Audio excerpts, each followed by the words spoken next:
반갑습니다. 네. 처음 뵙죠?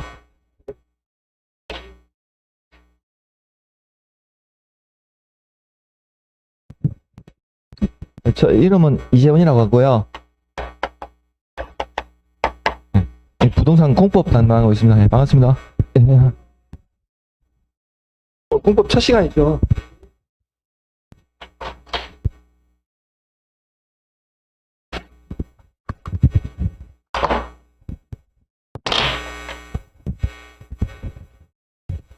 다 받으셨습니까? 네.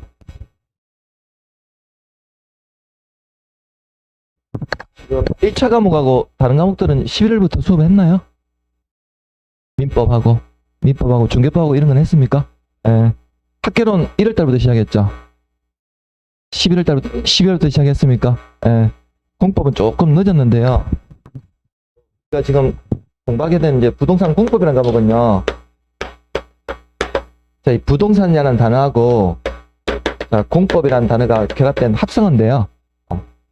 저 제목이 보니까 부동산 공법이라는 과목이죠. 그래서 우리가 앞으로 이 과목에서는요. 어떤 내용들을 다룬 내용이냐면요. 우리가 그 민법 원장님 수업하시는 과목 들었으니까 부동산에 대한 정의는 배우셨습니까? 뭘 부동산이라고 부르죠? 부동산. 뭘 부동산이라고 부르죠? 그러니까 뭐 부동산은 움직이지 않는 재산을 보통 부동산이라고 많이 부르는데 이 부동산에 대한 정의는요.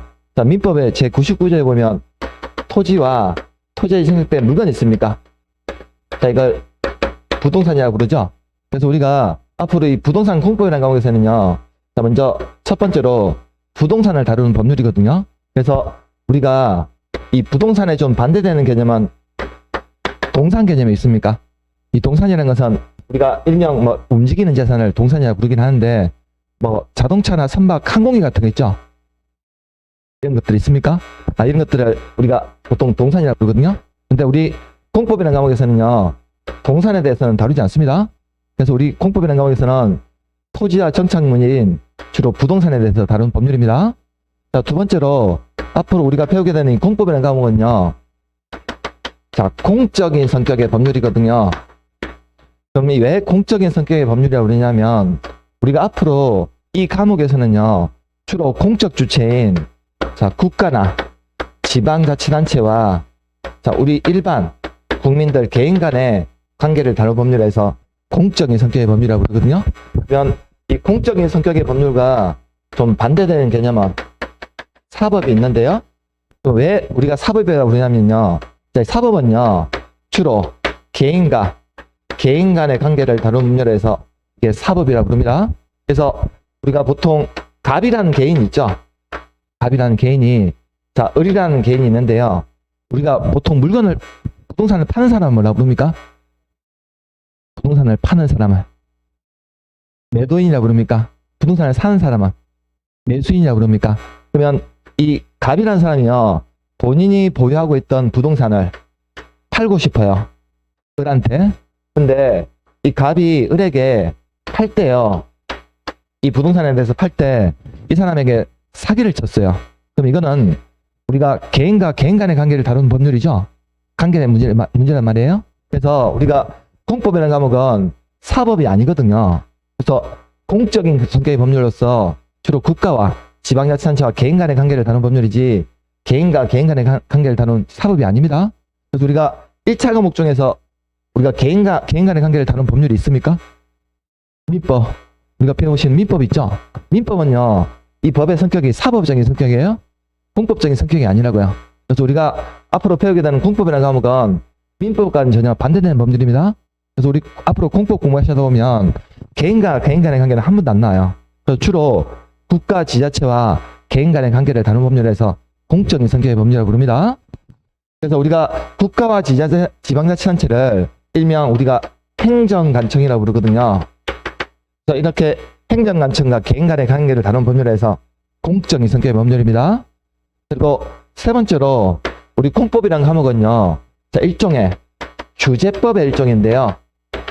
그럼 여기서 규제를 한다는 말의 의미는 뭐냐면 자, 국가나 지자체가 일반 개인들에게 뭔가 하지 못하도록 행위에 대해서 제한을 한다는 거거든요. 그래서 우리가 앞으로 배우게 되는 우리 부동산 공법이라는 과목은요, 딱 한마디로 정의하면요, 부동산이 토지와 정착물에 대해서 국가와 지방자치단체 행정관청이 일반 개인들에 대해서 어떻게 한다고? 규제하거나 행위 제한한다고요. 이런 내용들을 다룬 법률입니다. 앞으로 우리가 배우는 과목에서는요. 자, 그러면 우리가 앞으로 공법이라는 과목 공부하시다 보면 이런 행정관청이라는 표현이 많이 나오는데요. 자, 우리나라는 행정관청이요. 자, 크게 중앙의 행정관청이 있고 지방의 행정관청 두 개가 나뉘는데요. 그러면 중앙의 행정관청을 우린 다른 말로 국가라고 부르고요.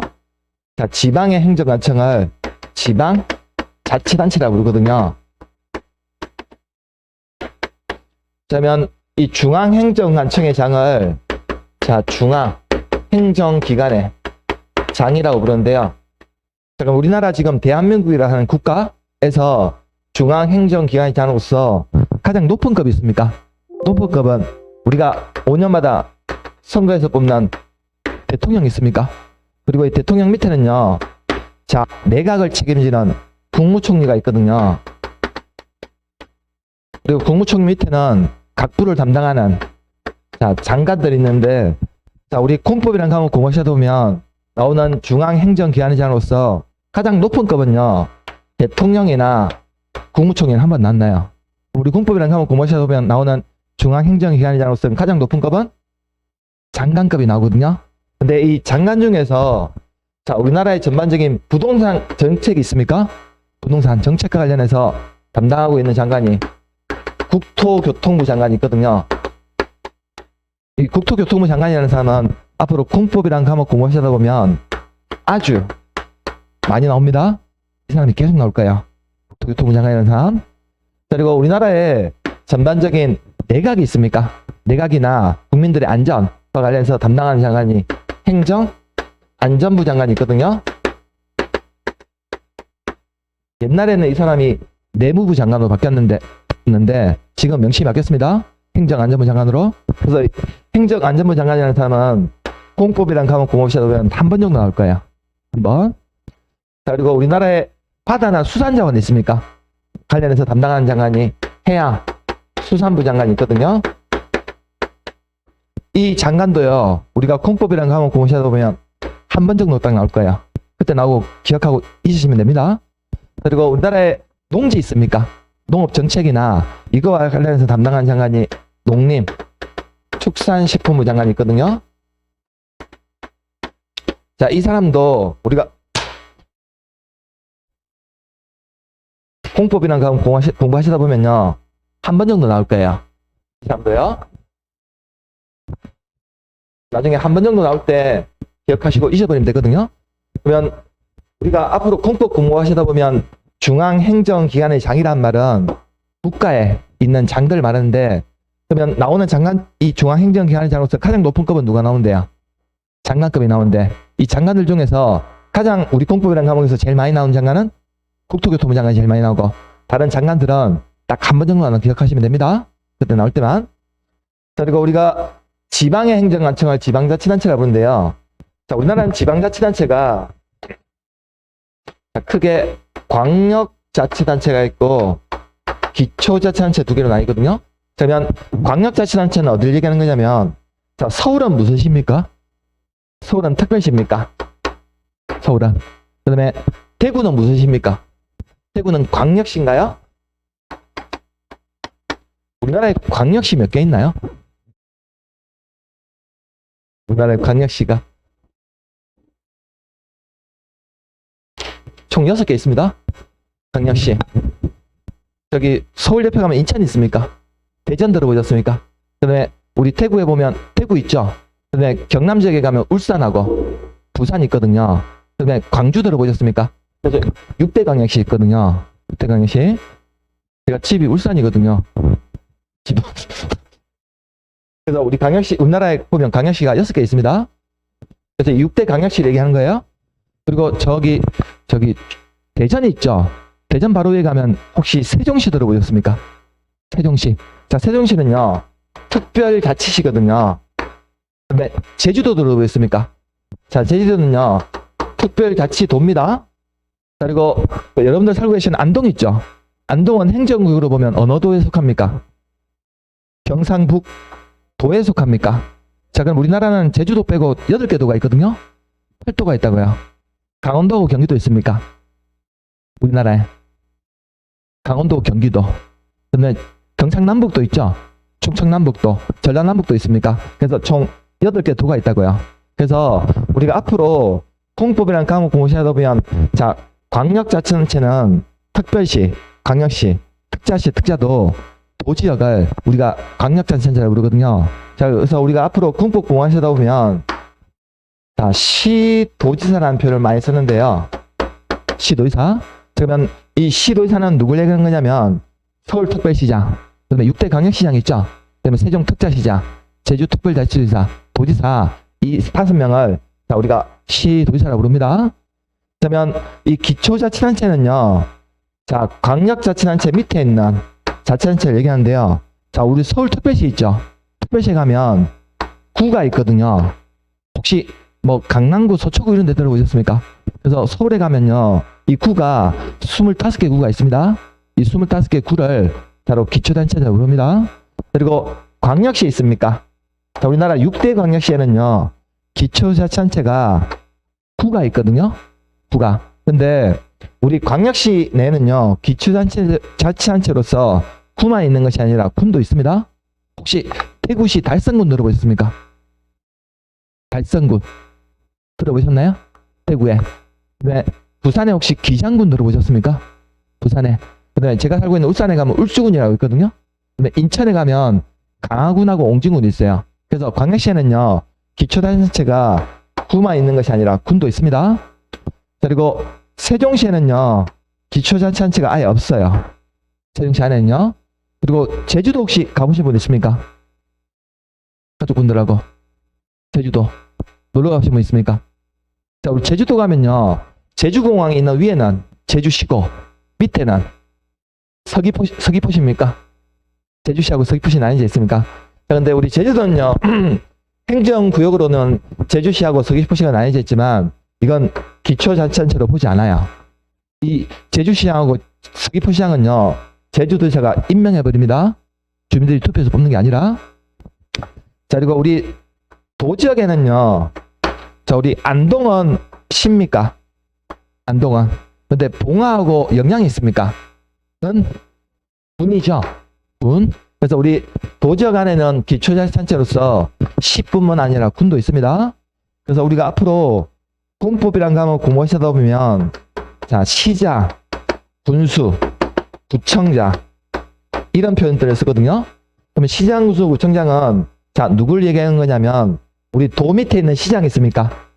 도 안에 있는 시장이나 도에 있는 군수 있죠.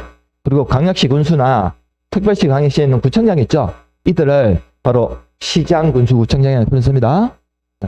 그래서 우리나라는 이렇게 행정관청이 중앙하고 지방행정관청이 이렇게 두 개로 나뉘는데, 지방행정관청만 이렇게 광역자치단체하고 기초단체 두 개로 나뉘거든요.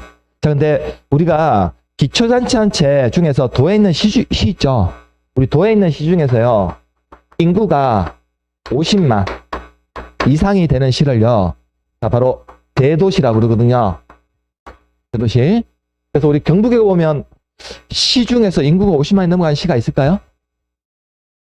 포항 들어보셨습니까? 포항시 가보셨습니까? 우리 포항시는요, 우리 경북에 있는 시 중에서 유일하게 인구가 50만이 넘어가거든요. 그래서 포항시 같은 시를 뭐라 본다? 대도시라고 본다고요. 그래서 포항 가면요, 자, 위에 북구 있고 밑에 남구 두 개 나뉘어져 있거든요. 구가. 그래서 우리 대도시에도 인구가 25만이 되면요, 구를 둘 수 있어요. 구를. 근데 우리 대도시 밑에 두는 구 있죠. 대도시 안에 두는 구는요, 주민들이요, 투표해서 뽑는 구청장이 아니에요. 구청장은요. 그래서 우리 포항시 가면 북구청장하고 남구청장이 있거든요. 근데 이 사람들은 주민들이 투표해서 뽑는 구청장이 아니라고요. 포항시장이 임명한 사람입니다. 임명한 사람이라고요. 그래서 이런 구청장을요, 우리가 보통 물구청장이라 불러요. 물구청장. 힘이 별로 없다고. 그래서 우리가 이런 구청장들은 여기에 있는 구청장이 포함이 안 됩니다. 그래서 여기에서 얘기하는 구청장이라는 사람은 어떤 구청장을 얘기하냐면 특별시나 강시 밑에 있는 구청장 있죠. 이런 사람들은 주민들이 투표해서 뽑지만 대도시의 밑에 있는 구에서는 주민들이 투표 안 뽑습니다. 그래서 우리나라 대도시가 꽤 많거든요. 혹시 경남의 창원시 들어보셨습니까? 경남 창원시. 창원시가 인구가 100만이거든요. 거기는 대도시라 불러야 됩니다. 그리고 저기 수도권 가면 성남시하고 수원시 이런 데 들어보셨습니까? 수도권에. 그런데도 인구가 50만이 넘어가요. 그래서 대도시라 부릅니다. 안동은 50만 넘어갑니까? 안동은요, 인구가 50만이 안 되거든요. 그래서 대도시가 아닌 시라 불러요. 대도시가 아닌 시. 대도시라 하면 인구가 50만이 넘어가는 시를 대도시라 부릅니다. 그래서 우리가 앞으로 공법 공부하시다 보면, 자, 왜 우리가 이제 행정관청에 대해서 배웠냐면요. 우리 공법이라는 과목은요, 이렇게 국가와 지방자치단체인 행정관청과 일반 개인들의 관계를 다룬 법률이거든요. 그래서 공법이라는 과목 공부하시다 보면 주로 이런 사람들이 많이 나온다고. 우리 과목에서는요. 그러면 우리가 보통 이런 국가나 지자체와 일반 개인들은요, 서로 좀 평등한 관계일까요? 약간 수직적인 관계일까요? 느낌이 수직적인 느낌이 듭니까? 그래서 우리가 보통 행정관청하고 개인하고는 좀 수평적인 관계가 아니거든요. 근데 개인하고 개인 간의 관계는 좀 평등하거나 수평적인 관계인데, 국가나 지자체와 개인 간의 관계는 좀 수직적인 관계입니다. 그래서 좀 내용이 좀 딱딱해요. 공법이라는 과목에 배운 내용들이요. 그리고 우리가 공법이라는 과목은 자, 일종의 규제법의 일종인데요. 규제법. 여기서 이제 규제를 한다는 것은 자, 국가나 지자체가 일반 개인들에게 뭘 하겠다고? 뭔가 하지 못하도록 행위 제한하겠다는 거거든요. 자, 이런 내용들을 다룬 법률입니다. 그리고 우리가 앞으로 공법이라는 과목 공부하다 보면 이런 행정관청이 우리 일반 국민들에 대해서 어떻게 구체적으로 규제를 하고 행위 제한하느냐. 한번 예를 들어보면요. 나중에 이제 공법이라는 과목 공부하다 보면 자, 건폐율하고 용적률이라는 개념을 배우거든요. 그럼 우리가 앞으로 공법 공부하시다 보면 건폐율이나 용적률 같은 것들을 규제하거나 행위 제한하는데요. 그러면 건폐율을 규제한다는 말의 의미는 뭐냐면요. 자, 대지, 자, 면적에 대한 자, 건축 면적의 비율을 자, 바로 건폐율이라고 그러는데요. 자, 그럼 여기다가 100을 곱해주면 자, 건폐율이 몇 %가 된다 이게 구해지거든요. 자, 그러면 우리가 건폐율을 규제한다는 말의 의미는 뭐냐면요. 자, 내가 안동에서 만일에 땅을 가지고 있는데요. 내가 가지고 있는 땅이 100제곱미터를 만일에 가지고 있다고 하면요. 자, 요즘은 평수라는 개념 안 씁니다. 요즘은 개념을 단위를 제곱미터로 다 바꿨거든요. 그래서 우리가 보통 제곱미터를요, 평수로 바꾸려면요, 여기다가 3.3으로 나눠주면요, 이게 평수로 환산이 돼요. 그러면 100제곱미터 평수로 환산하면 몇 평 정도 될까요? 너무 어렵습니까, 식이? 100을 3.3으로 나누면 한 몇 평 정도 될까요? 이게 30평이라고. 우리에게는 30평 얘기 많이 하시죠? 30평이 뭐냐면 100제곱미터 정도가 30평이라고 보시면 되거든요. 자, 그러면 자, 내가 만일에 땅을 100제곱미터 한 30평 땅을 가지고 있는데 자, 내가 이 땅에다가요, 건물을 이렇게 짓고 싶어요. 근데 내가 만일에 지을 수 있는 건축물이 한 30제곱미터로 지었다 하면 이 건축물의 건폐율이 있죠. 건폐율은요, 지금 대지 면적은 얼마입니까? 100제곱미터인데 건축 면적은 30제곱미터라는 거거든요. 그럼 이 건축물은 건폐율이 이렇게 나눠집니까? 그러면 이 건축물은 건폐율이 30%라고 해야 되거든요. 30%. 그러면 지금 똑같은 대지인데요. 이 대지에다가 내가 만일에 이렇게 건물을 짓는데 이 건물의 건축 면적을요, 자, 만일에 80제곱미터를 지었다 하면 이 건축물은 건폐율이 몇 %입니까? 빨리 계산됩니까, 이제? 이건 건폐율이 80%라는 거거든요. 자, 그러면 건폐율이 높다, 건폐율이 낮다라는 표현이 있거든요. 자, 그러면 건폐율이 높다, 낮다는 것은 결국은 이 땅에다가 내가 건물을 지을 때 건축 면적을 더 넓게 지을 수 있느냐, 아니면 좁게 지을 수 있느냐, 이런 행위시험을 받는다는 거거든요. 이해됐습니까? 자, 그러면 내가 만일에 이 땅에다가요, 건물을 짓고 싶은데 나는 좁게 짓는 게 좋습니까? 더 넓게 짓는 게 좋습니까? 넓게 짓는 게 좋다는 거거든요. 그러면 건폐율이 높다는 것은요, 그러면 규제를요, 강하게 하는 걸까요? 약하게 하는 걸까요? 국가나 지자체가 건물을 더 넓게 지으려 하는 것은 규제를 더 약하게 하는 거고, 건물을 좁게 지으려 하는 것은 규제를 더 강하게 한다는 의미거든요. 개념이 이해되어 있습니까? 자, 이런 것들을 국가나 지자체에서 규제를 한다는 겁니다. 건폐율을 규제한다는 것은, 건폐율을 결국 높다는 것은 건물을 더 넓게 지을 수 있는 거니까 규제를 더 약하게 하는 거고, 더 좁게 지으라는 것은 규제를 강하게 한다는 의미가 있다는 거거든요. 자, 이런 규제 내용들을 다룬다고요. 자, 그리고 이제 두 번째로, 자, 용적률을 규제한다는 말의 의미는 뭐냐면요. 그러니까 용적률이라고 하는 것은 뭘 용적률이라고 부르냐면, 자, 대지 면적에 대한, 자, 연면적의 비율을 용적률이라고 부르는데, 우리가 연면적이라고 하는 것은요, 자, 건축물의 각 층이 있습니까? 각 층에, 자, 바닥 면적의 합계를 연면적이라고 부르거든요. 그럼 여기다가 100을 곱해주면, 자, 용적률이 몇 퍼센트가 된다, 이게 구해지는데요. 그러면 용적률을 규제한다는 말의 의미는 뭐냐면요. 자, 여기에 땅이, 대지가 만일에 100제곱미터 땅이 있는데요. 이 100제곱미터 땅에다가, 자, 내가 만일에 이렇게 건물을 지었어요. 자, 근데 건물을 지었는데 이렇게 1층, 2층, 3층으로 지었는데요. 이 건물의 한 개 층의 바닥 면적은 50제곱미터를 지었다는 겁니다.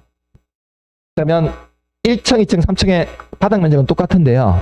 그러면 이 건축물은 지금 50의 3개 층이니까 연면적이 얼마가 될까요? 연면적이라는 것은 각 층의 바닥 면적이 합계거든요. 그러면 3개 층이니까, 각 층은 50이니까 50의 3개 층입니까? 그러면 연면적은 150이 된다는 거거든요. 그러면 이 건축물의 대지 면적은 아까 얼마였죠? 100이었습니까? 그러면 이 건축물은 용적률이 몇 퍼센트입니까? 이거거든요. 이렇게 100이 나눠지니까 이 건축물은 용적률이 150%라는 거죠. 자, 근데 지금 똑같은 땅에다가, 자, 만일에 건물을 위로 3개 층을 더 올리게 되면요, 이 건축물은 연면적이 얼마나 되는 겁니까? 연면적이 50의 1석 층이니까 300이 되는 겁니까? 그럼 이 건축물은 용적률이요, 300%가 된다는 거거든요. 그러면, 자, 용적률이 높다, 용적률이 낮다는 표현을 쓰는 건데, 자, 그러면 우리가 국가나 지자체에서 이렇게 용적률에 대해서 규제를 하거나 행시한다는 의미는 뭐냐면요. 자, 그러면 용적률이 높다는 것은 건물을 결국은 더 높이 지을 수 있는 거고, 용적률이 낮다는 것은 낮게 지으라는 거거든요. 그러면 내가 만일에 이 땅의 소유자 입장이라면요, 국가나 지자체에서 용적률을 높여주는 게 좋습니까? 낮추는 게 좋습니까? 용적률이 높다는 것은 결국 건물을 더 높이 지을 수 있다는 거고, 용적률을 낮추는 것은 낮게 지으라고요. 그러면 용적률이 높다는 것은 결국 규제를 더 약하게 하는 거고, 용적률을 낮추라는 것은 강하게 한다는 의미가 있다는 거거든요. 이해됐습니까? 이 의미가. 자, 이렇게 우리가 앞으로 공법 공부하셔도 보면 이런 건폐율 용적률에 대해서 국가나 지자체가 규제를 하겠다는 겁니다. 행위 시한을.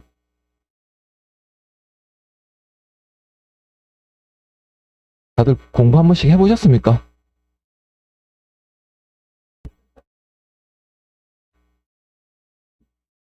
건폐율 용적률에 대한 개념 이해되십니까?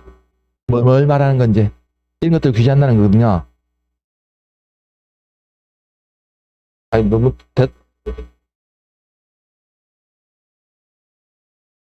대답을 너무 잘하셔가지고,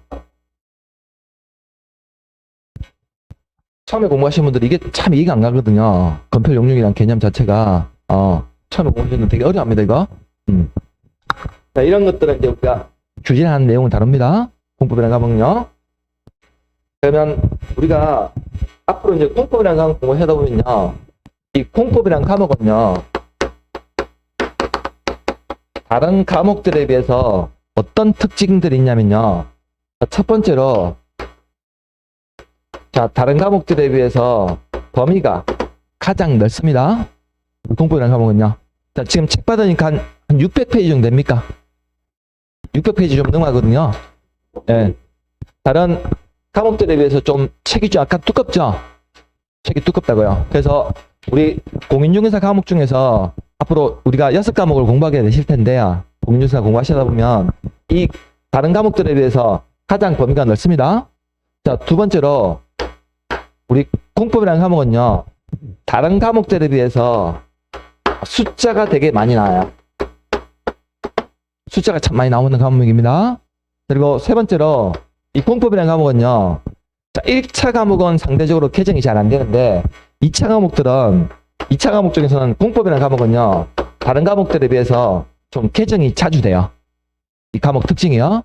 그래서 이런 과목 특징에 따라서 앞으로, 자, 저랑 10월달까지 어떻게 공부할 것이냐 하면요, 자, 이거 범위가 넓기 때문에요, 한 600페이지 정도 되거든요.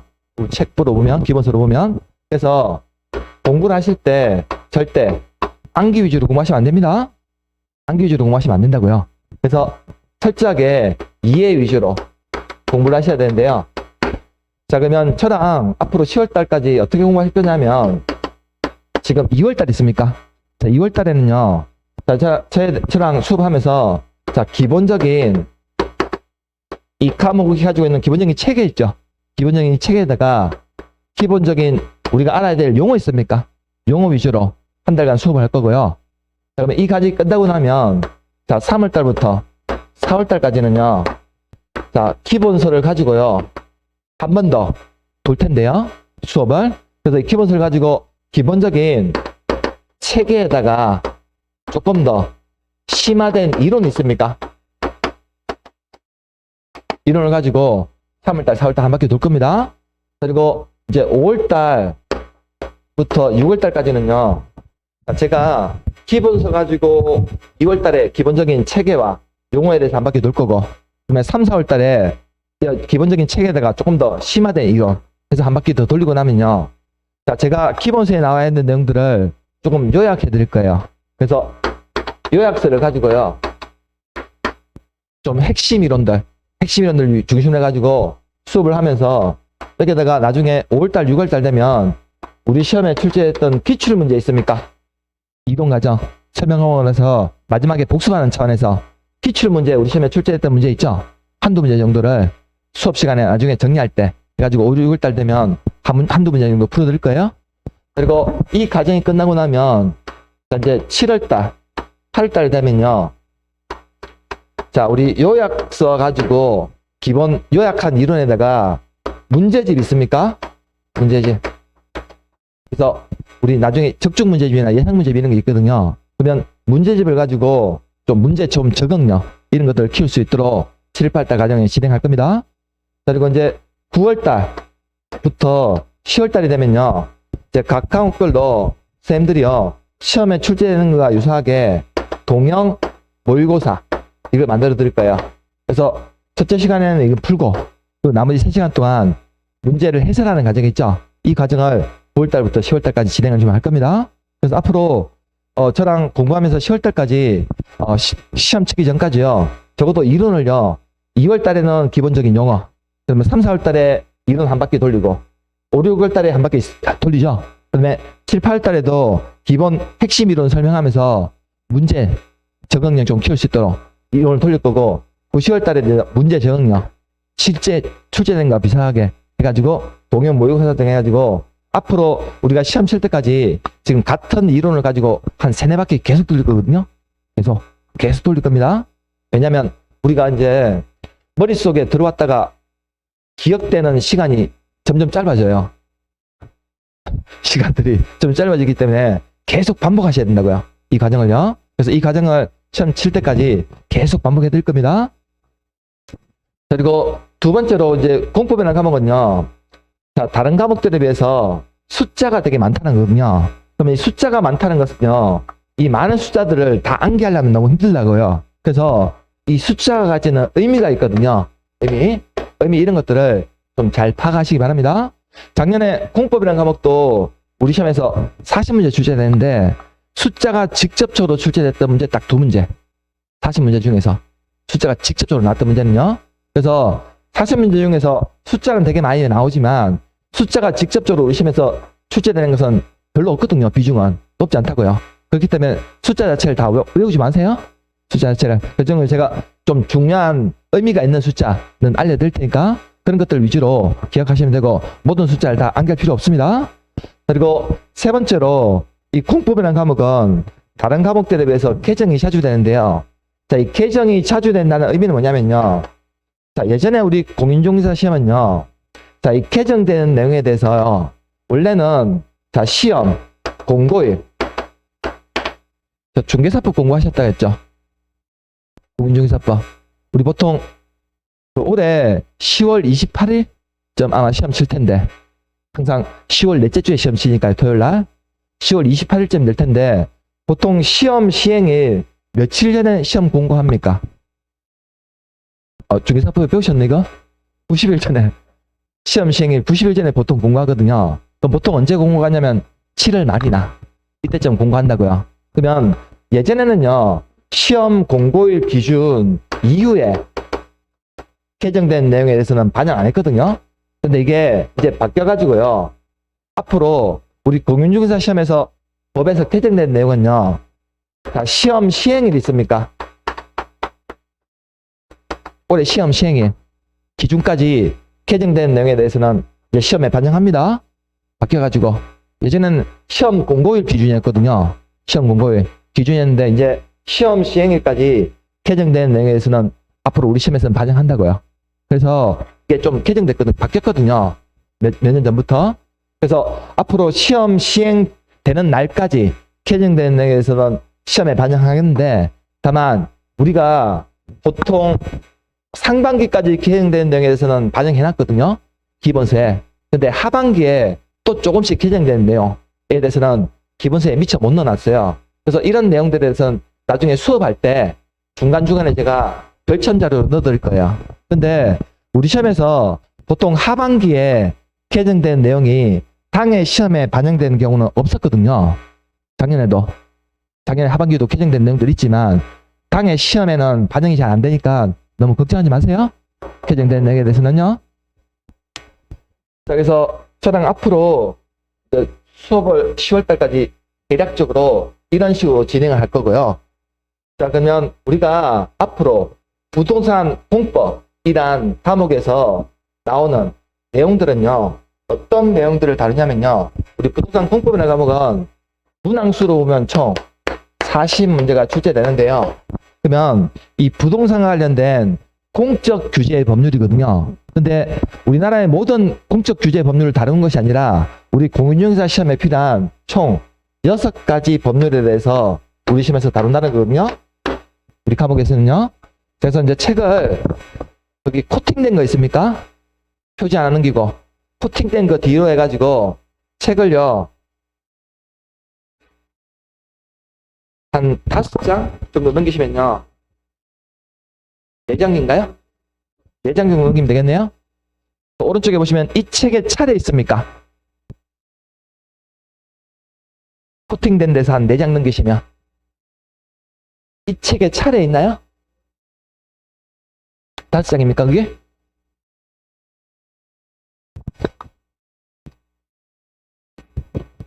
넘기셨습니까? 찾으셨어요? 그래서 오른쪽에 보시면 이 책에 차례 있죠? 나와 있나요? 컨텐츠 해가지고 거기 파트 1 있습니까? 오른쪽에. 자, 여기 보면 먼저 첫 번째로 국토의 계획 및 이용에 관한 법률이 있습니까?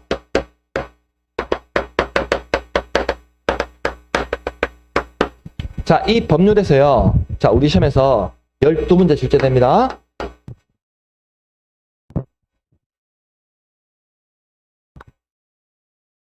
찾으셨어요? 자, 책을 하나 넘겨보실래요? 넘겨보시면 오른쪽에요. 여기 파트 2 있습니까? 자, 거기 보니까 도시개발법이 있습니까?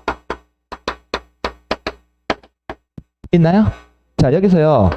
6문제 출제돼요. 자, 그러면 이 도시개발법은요. 사실은 앞쪽에 한 단어가 생략돼 있거든요. 자, 혹시 신도시 들어보셨습니까? 신도시, 우리 새로운 신도시. 신도시 개발사업 절차를 다루는 법률이거든요. 자, 이 파트에서 총 6문제 출제됩니다. 자, 그리고 책을 하나 넘기시면, 자, 좌측에, 여기 파트 3이 있습니까? 자, 거기 보니까, 도시 및 주거환경 정비법이 있습니까? 자, 여기 파트에서요, 우리 시험에서 총 6문제 출제됩니다. 자, 그러면 지금 3번에 나와 있는 이 도시는요, 어떤 도시냐면, 구도시 얘기하는 거예요? 구도심. 혹시 구도심 지역에서 재개발 재건축 사업 들어보셨습니까? 재개발 재건축 사업. 이 정비사업 절차를 다루는 법률이거든요. 여기서 총 6문제 출제됩니다. 자, 이제 오른쪽 바로 가시면 거기 파트 4 있습니까? 자, 거기 보니까 주택법 있습니까? 자, 주택을 건설해서 공급하는 절차를 다루는 법률이거든요. 이 파트에서 7문제 출제됩니다. 문항수는. 그리고 책을 하나 넘기시면 좌측에 거기 파트 5 있습니까? 자, 거기 보니까 건축법이 있나요? 자, 건축물 건설해서 공급하는 절차를 다루는 법률인데요. 이 파트에서 7문제 출제돼요. 자, 오른쪽 가니까 마지막으로 파트 6 있습니까? 자, 거기 보니까 농지법 있죠? 자, 농지를 소유하고 이용, 보존하는 절차를 다루는 법률이거든요. 자, 이 파트에서 2문제 출제됩니다.